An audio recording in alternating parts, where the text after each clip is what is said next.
எழுதியவர் யார் என்று தெரியவில்லை. ஆனால் படித்துப் பாருங்கள், கரைந்து போவீர்கள். வாழைத் தோட்டத்திற்குள் வந்து முளைத்த காட்டுமரம் நான்.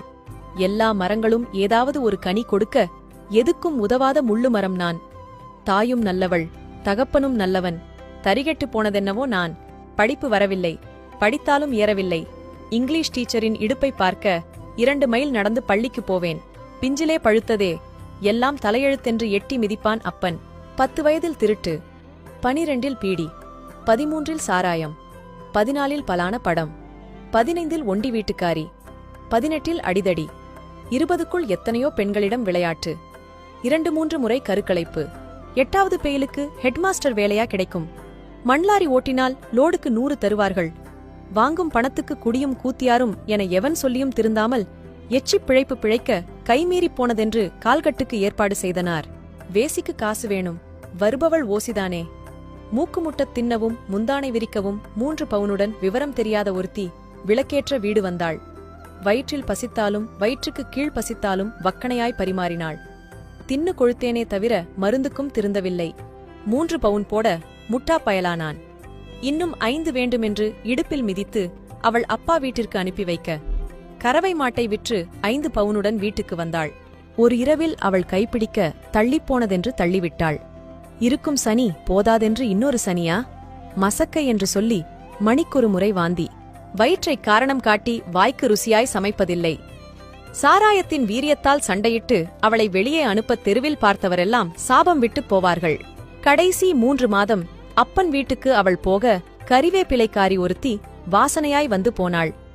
தர்ம ஆஸ்பத்திரியில் சேர்த்துள்ளதாக தகவல் சொல்லியனுப்ப 2 நாள் கழித்து கடமைக்கு எட்டிப் பார்த்தேன். கருகருவென என் நிறத்தில் பொட்டபுள்ள. எவன் கேட்டான் இந்த மூதேவியை? கள்ளிப்பால் கொடுப்பாயோ, கழுத்தை திருப்புவாயோ, ஒத்தையாக வருவதானால் 1 வாரத்தில் வந்துவிடு என்று சொல்லி திரும்பினேன். 6 மாதமாகியும் அவள் வரவில்லை. அரசாங்க மானியம் 5000 கிடைக்குமென்று கையெழுத்துக்காக அவளை பார்க்கப் போனேன். கூலி வேலைக்குப் போனவளை கூட்டி வரவேண்டி பக்கத்து வீட்டு பாப்பா ஓடிச் செல்ல ஆடி நின்ற ஊஞ்சலில் அழுகுரல் கேட்டது. சகிக்க முடியாமல் எழுந்து தூக்கினேன். அதே அந்த பெண் குழந்தை. அடையாளம் தெரியவில்லை. ஆனால் அதே கருப்பு. கள்ளிப்பாலில் தப்பித்து வந்த அது என் கைகளில் சிக்கிக் கொண்டது. வந்த கோபத்திற்கு வீசி எறியவே தோன்றியது. தூக்கிய நொடி முதல் சிரித்துக் கொண்டே இருந்தது. என்னைப் போலவே கண்களில் மச்சம், என்னைப் போலவே சப்பை மூக்கு, என்னைப் போலவே ஆணாகப் பிறந்திருந்தால் இந்நேரம் இங்கிருக்க வேண்டியதில்லை. பல்லில்லா வாயில் பெருவிரலைத் தின்கிறது. கண்களை மட்டும் ஏனோ சிமிட்டாமல் பார்க்கிறது. ஒரு கணம் விரல் எடுத்தால் உதைத்துக் கொண்டு அழுகிறது. எட்டி விரல் பிடித்து தொண்டை வரை வைக்கிறது. தூரத்தில் அவள் வருவது கண்டு தூரமாய் வைத்துவிட்டேன். கையெழுத்து வாங்கிக் கொண்டு கடைசி பஸ்ஸுக்கு திரும்பி வருகிறேன். முன் சீட்டில் இருந்த குழந்தை மூக்கை எட்டிப் பிடிக்க நெருங்கியும் விலகியும் நெடுநேரம் விளையாடிக் கொண்டிருந்தேன். ஏனோ அன்றிரவு தூக்கம் நெருங்கவில்லை. கனவு கூட கருப்பாயிருந்தது. வெளிச்சம் வரும் வரை காத்திருந்தேன். போட்ட கையெழுத்து பொருந்தவில்லை என்ற பொய்த்தனத்தோடு இன்னொரு கையெழுத்துக்கு மீண்டும் சென்றேன். அதே கருப்பு, அதே சிரிப்பு, கண்ணில் மச்சம், சப்பை மூக்கு, பல்லில்லா வாயில் பெருவிரல் தீனி. ஒன்று மட்டும் புதிதாய். எனக்கும் கூட சிரிக்க வருகிறது. கடைசி பஸ். ஆனால் பேருந்தில் எந்த குழந்தையும் இல்லை. வீடு நோக்கி நடந்தேன். பாதி வழியில் கறிவேப்பிலைக்காரி கைப்பிடித்தாள். உதறிவிட்டு நடந்தேன். தூக்கமில்லை நெடுநேரம். பெருவிரல் ஈரம் பட்டதால் மென்மையாக இருந்தது. முகர்ந்து பார்த்தேன். விடிந்தும் விடியாததுமாய் காய்ச்சல் என்று சொல்லி அவளை ஊருக்கு வரச் சொன்னேன். பல்கூட விளக்காமல் பஸ் ஸ்டாண்டுக்கு சென்று விட்டேன். பஸ் வந்ததும் லக்கேஜை காரணம் காட்டி குழந்தையைக் கொடு என்றேன். பல்லில்லா வாயில் பெருவிரல். இந்த முறை பெருவிரலைத் தாண்டி ஈரம் எங்கோ சென்று கொண்டிருந்தது. தினமும் என் மீது படுத்துக்கொண்டு பொக்கை வாயில் கடிப்பாள். அழுக்கிலிருந்து அவளை காப்பாற்ற நாளுக்கு 4-5 முறை குளிப்பேன். பான்பராக் வாசனைக்கு மூக்கைச் சொறிவாள். விட்டுவிட்டேன். சிகரெட் 1 முறை சுட்டுவிட்டது. விட்டுவிட்டேன்.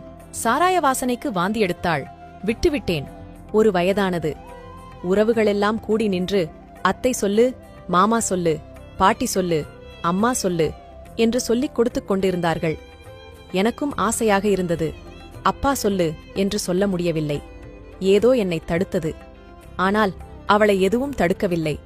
அவள் சொன்ன முதல் வார்த்தையே அப்பாதான். அவளுக்காக எல்லாவற்றையும் விட்ட எனக்கு அப்பா என்ற அந்த வார்த்தைக்காக உயிரைக்கூட விடலாம் என்று தோன்றியது. அவள் வாயிலிருந்து வந்த அந்த வார்த்தைக்காக மீண்டும் பிறந்தேன். இந்த சாக்கடையை அன்பாலேயே கழுவினாள். அம்மா சொல்லித் திருந்தவில்லை, அப்பா சொல்லித் திருந்தவில்லை, ஆசான் சொல்லித் திருந்தவில்லை, நண்பர்கள் சொல்லித் திருந்தவில்லை, நாடு சொல்லியும் திருந்தவில்லை. முழுசாய் 3 வார்த்தை பேச வராத இந்த முகத்தை பார்த்து திருந்திவிட்டேன். வளர்ந்தாள். நானும் மனிதனாக வளர்ந்தேன். படித்தாள். என்னையும் படிப்பித்தாள். திருமணம் செய்து வைத்தேன். 2 குழந்தைகளுக்கு தாயானாள். 2 குழந்தைகளுமே பெரியவர்களாய் வளர்ந்து விட்டார்கள். நானும் கூட தாத்தாவாகிவிட்டேன். என்னை மனிதனாக்க எனக்கே மகளாய் பிறந்த அந்த தாய்க்காக காத்திருக்கிறது இந்த கடைசி மூச்சு. ஊரே ஒன்று கூடி உயிர் தண்ணீர் விட்டுக் கொண்டிருக்கிறார்கள். எனக்கு தெரியாதா என்ன, யாருடைய பார்வைக்கப்புறம் பறக்கும் இந்த உயிரென்று? வானத்தை பார்த்து காத்திருக்கிறேன். வாசலில் ஏதோ சலசலப்பு. நிச்சயம் என் மகளாகத்தான் இருக்கும். என் பெருவிரலை யாரோ தொடுகிறார்கள். அதோ அது அவள்தான். மெல்ல சாய்ந்து என் முகத்தை பார்க்கிறாள். என்னைப் போலவே கண்களில் மச்சம், சப்பை மூக்கு, கருப்பு நிறம், நரைத்த தலைமுடி, தளர்ந்த கண்கள். என் கைகளை முகத்தில் புதைத்துக் கொண்டு அப்பா அப்பா என்று குமுறி குமுறி அழுகிறாள். அவள் எச்சில் என் பெருவிரலிட உடல் முழுவதும் ஈரம் பரவ ஒவ்வொரு புலனும் துடித்து அடங்குகிறது. தாயிடம் தப்பி வந்த மண்ணும் கல்லும் கூட மகளின் கைப்பட்டால் காந்தச் சிலையாகும். இதை படிக்கும்போது கண்கள் ஈரமானால் நீங்கள் நல்ல தகப்பனாக, பாசமுள்ள பிள்ளையாக இருப்பீர்கள். எழுதியவர் யார் என்று தெரியவில்லை. ஆனால் மறுபடியும் படித்துப் பாருங்கள். கரைந்து போவீர்கள். அனைவருக்கும் பகிருங்கள்.